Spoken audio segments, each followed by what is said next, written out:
بعد مرور 7 سنوات كاملة من أحداث الجزء الأول بيعود الجزء الثاني لفيلم الرعب والكوميدي المشهور فيلم ريدي اور نوت.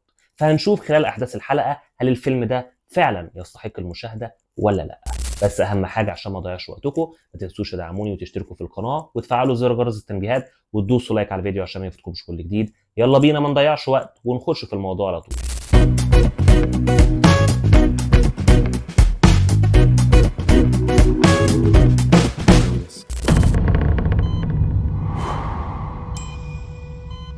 You married into that family.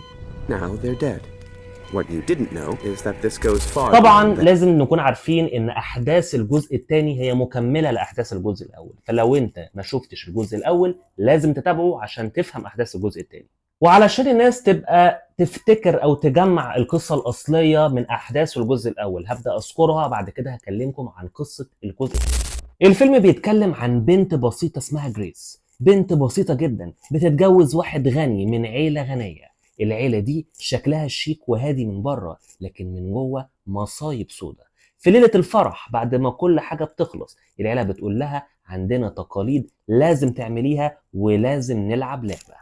جريس بتفتكر ان هم هيلعبوها لعبه بسيطه زي استغمايه او شد الحبل او الحاجات البسيطه اللي احنا عارفينها دي، لكن اللي بيحصل حرفيا كان مصيبه سودا على جريس.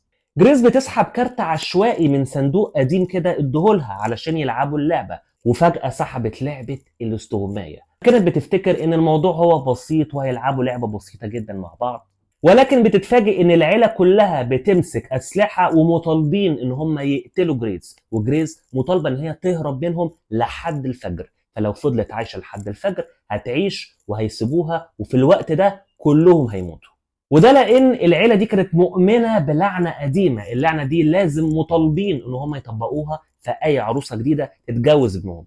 ده طبعا بالنسبه لاحداث الجزء الاول. بالنسبه لاحداث الجزء الثاني طبعا جريس نجت بالعافيه من احداث الجزء الاول، وهنا بنبدا نكمل احداث الجزء الثاني. جريس كانت فاكره ان الموضوع خلص، لكن الحقيقه ان اللي كان حصل ده كله هي مجرد بدايه للعنه الحقيقيه.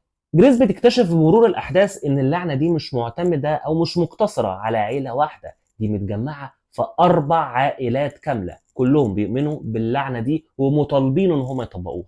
كلهم داخلين في نفس النظام المرعب ده وبيتخانقوا على حاجة أكبر بكتير، بيتخانقوا على عرش أو قوة غامضة اللي يكسب ياخد كل حاجة. المرة دي مش استغماية في قصر، المرة دي مطاردة كاملة من 4 عائلات ليها هي واختها اللي ظهرت في القصة في أحداث الجزء الثاني. وطبعا كل العائلات دي مطالبين ان هم يقتلوها، وجريس هي واختها مطالبين ان هم يهربوا لحد الفجر. جريس بتلاقي نفسها محشورة في حرب مش بتاعتها.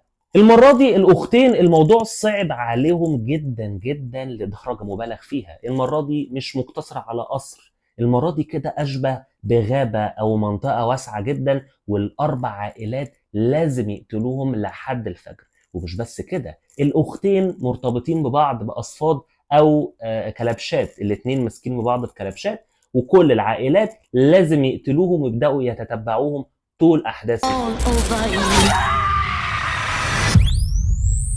Clear.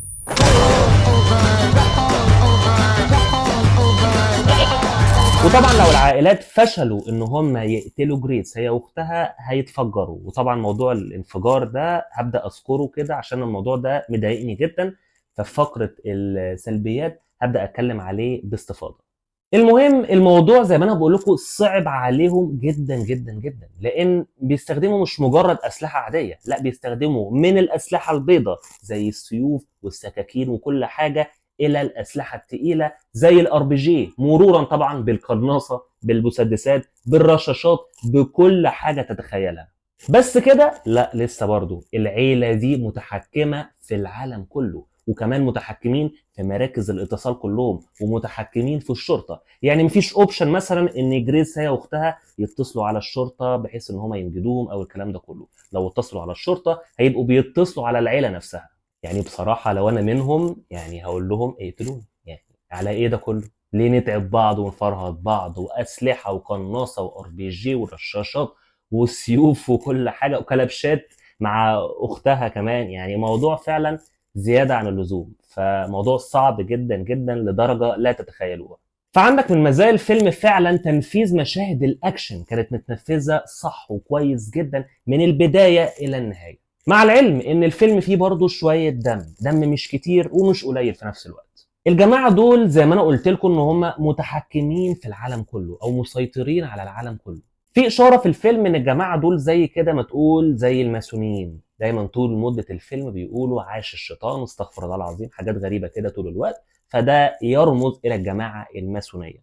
من الحاجات اللي عجبتني جدا في الفيلم برضه هي الموسيقى التصويريه اللي كانت مساعده جدا في احداث الفيلم، فعلا بتدخلك جوه المود بشكل جميل جدا فعلا. من المزايا برضو اللي عندنا اللي نقدر نقول عليها مزايا في الفيلم هي تمثيل البطلة الرئيسية، كان حلو جدا برضو، اللي هي مكملة معانا من أحداث الجزء اللي فات. تمثيل البطلة هي والشخصيات الشريرة إلى حد ما، إنما ما قلتش أختها دي لسه هاجي في حتة السلبيات. عجبتني جدا النهاية المجنونة والحيلة الذكية اللي البطلة استخدمتها في آخر الفيلم، حاجة غير متوقعة إطلاقا، وفعلا يعني حاجة جميلة ما كنتش متوقعها، احترمت ذكائها فعلا في الوقت ده. من اكبر مزايا الفيلم برضو ان الفيلم مناسب جدا للمشاهدة العائلية، تقدر تشوفه عادي جدا انت والعيلة وانت مطمن. ومن هنا نيجي على فقرة السلبيات. الفيلم ده اول ما نزل بتقييم 100% على موقع روتين توميتوز، لكن دلوقتي طبعا نزل لحاجة و70%.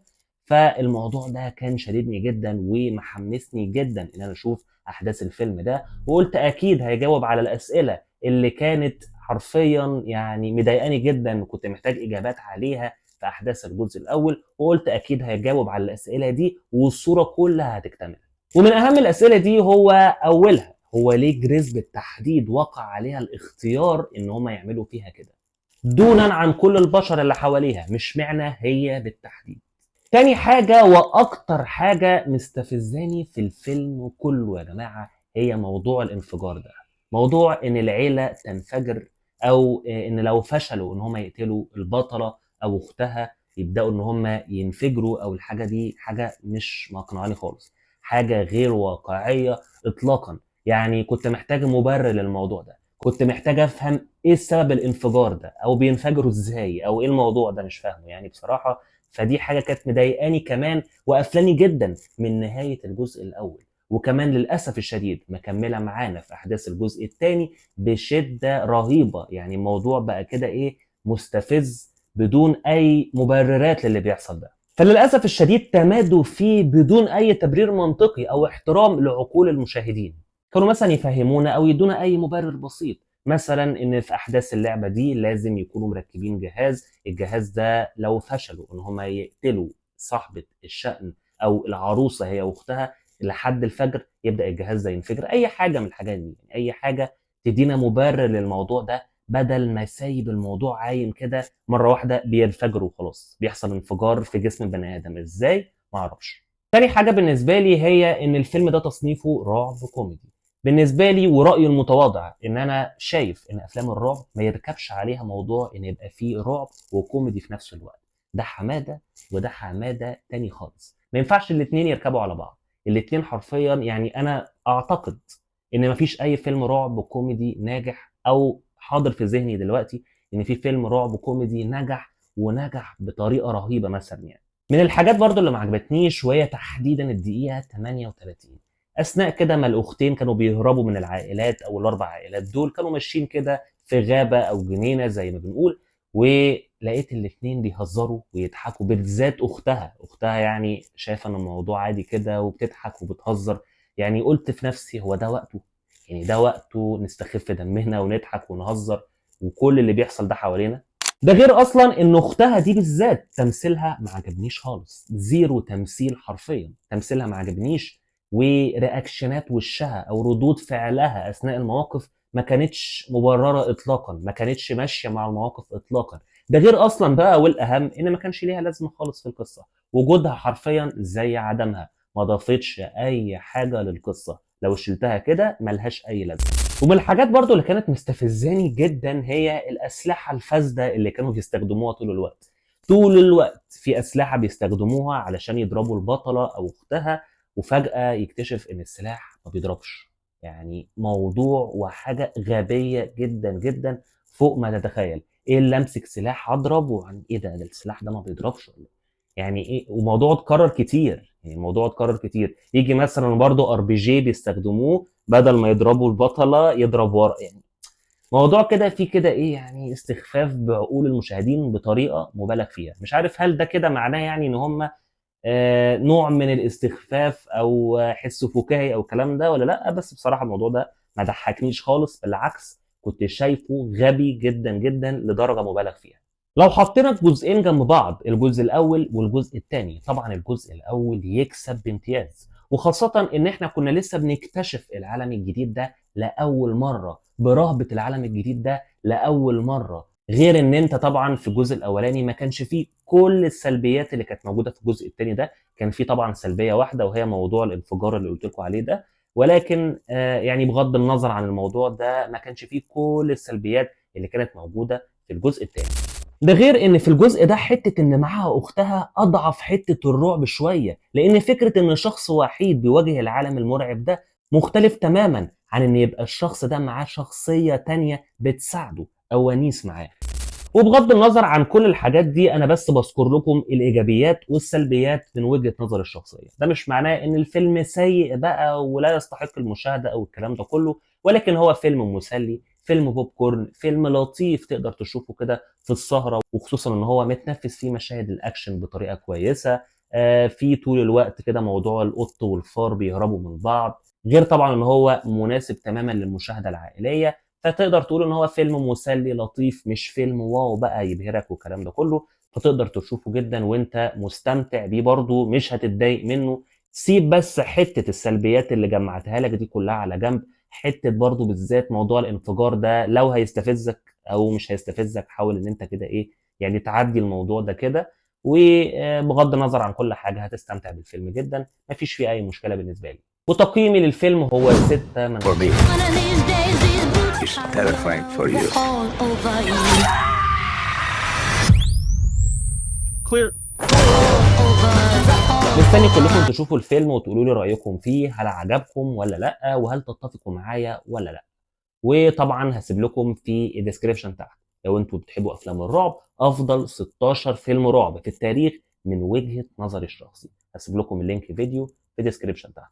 وطبعا للناس اللي مش مشتركين في القناه لحد دلوقتي، ما تنسوش ان انتوا تشتركوا في القناه وتفعلوا زر جرس التنبيهات وتدوسوا لايك على الفيديو عشان ما يفوتكمش كل جديد. كان معاكم محمد العايدي، سلام عليكم.